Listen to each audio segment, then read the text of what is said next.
this is Bryan. Thanks for watching Kies Motorsports. If you like our videos, be sure to give us a thumbs up. Make sure to subscribe and check us out at KiesMotorsports.com. So the other night we had some serious awesomeness going on in here. We had a car here, we had a car over there, and we even had a car in the parking lot because we couldn't fit everyone inside. Now, one of the things that we had going on is we were helping Shumile put his car back to stock, just like it came from the factory. Once we were finished all of our jobs for the day, I started to head home, and so naturally I popped the hood to see what was going on. So I cracked it open. It was really low. At this point, I topped it off with a 50-50 mix of BMW coolant and distilled water. At that point, I immediately saw this blue stream of fluid, kind of looked like a super soaker. It was coming out of my auxiliary radiator. Today, we're gonna show you how to replace your auxiliary radiator, top off your coolant, and bleed your coolant system. Now, for this installation, the cool thing is, all you really need to do is remove your wheel, remove a couple 8mm, and then we have easy access to it. You don't need to take the bumper off or anything. So let's start by removing the wheel. And we're gonna do it in style with my 1,000 foot-pound Eastwood impact wrench. Now at this point, what we're gonna do is remove all of these 8mm screws, and then we're gonna pull this portion of the fender liner out. All right, once you've done that, just get this, pull it out of the way, set it to the side. All right, and here we can see leaky in action. It's still running down here. The hole is actually in the front. Now to remove this, it's actually pretty easy.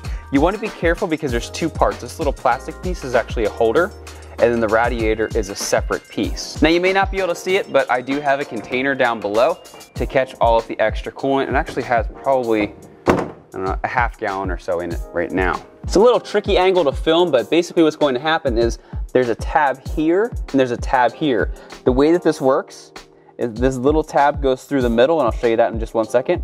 What you're gonna wanna do is lift this up, and then pull it out. So let's see if I can do it with one hand.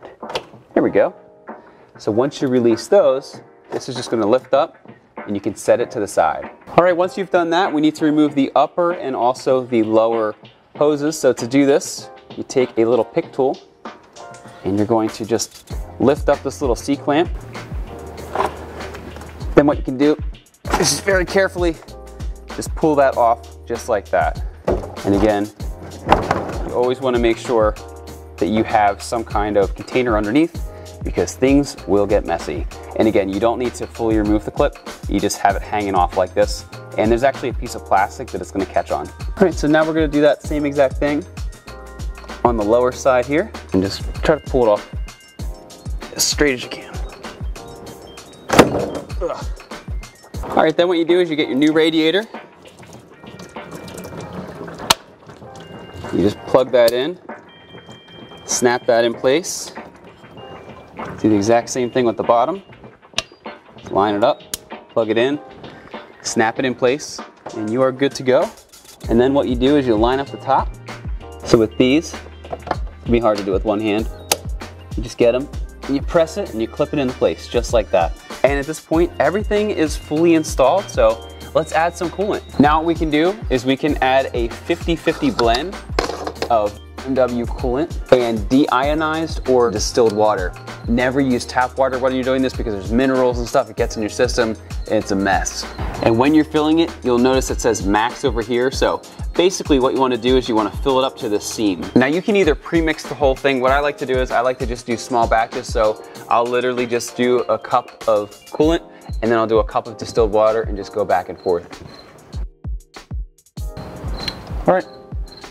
That looks great there. Now at this time, what we're going to do is we are going to follow the car's electronic bleed process, which begins with hooking your battery charger up to your battery. Because what we're going to be doing is we're going to be doing this in accessory mode. It takes about 12 minutes and you don't want your battery to die during the process. And to do this, your positive goes here, your negative goes here.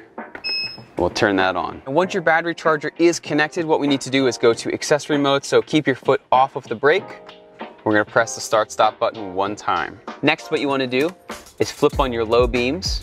Then what you wanna do is set your fan speed to 1 and crank up the heat as high as it'll go. Now when you're doing this, just leave it in comfort mode. Do not put it in Eco Pro or it will not work. Then what you wanna do is take your accelerator, push it to the floor for about 10 seconds. And then what's gonna happen is you're gonna hear some weird squishing sounds from your reservoir here, and in about 12 minutes, everything will be all done. Now from the inside of the car, you're not really gonna know if it worked or not, but as soon as you put your ear up to this reservoir, you're gonna hear it bubbling and gurgling and getting all the air out of the line. Now while that's happening, it's a really good time to check the connections on the new one, make sure everything is solid and there's no leaks. And if you're leak-free, it's a great time to reinstall that fender liner. So here's a look at my old auxiliary radiator. So this is what it's supposed to look like, but because of reality and rocks, this is what it looks like. Now at this point, the gurgling has stopped. It's been about 15 minutes or so, so it's pretty safe to say that the process is done. And when we look at the reservoir, we can see that it is a little low. So what you want to do at this point is top it off again and then run that same procedure. And that is how easy it is to change out your auxiliary radiator, fill up your coolant, and also bleed your system in your F30 BMW, and actually works in many other BMWs as well. Now I hope this doesn't happen to you, but if you find yourself having to do this, we will have all the parts and tools in the description below. Again, my name is Brian. Thank you so much for watching Kies Motorsports. Be sure to give us a thumbs up. Make sure to subscribe. Check us out at kiesmotorsports.com for all your BMW retrofit, performance, and aesthetic needs. Again, my name is Brian. Thank you so much for watching, and have a great day.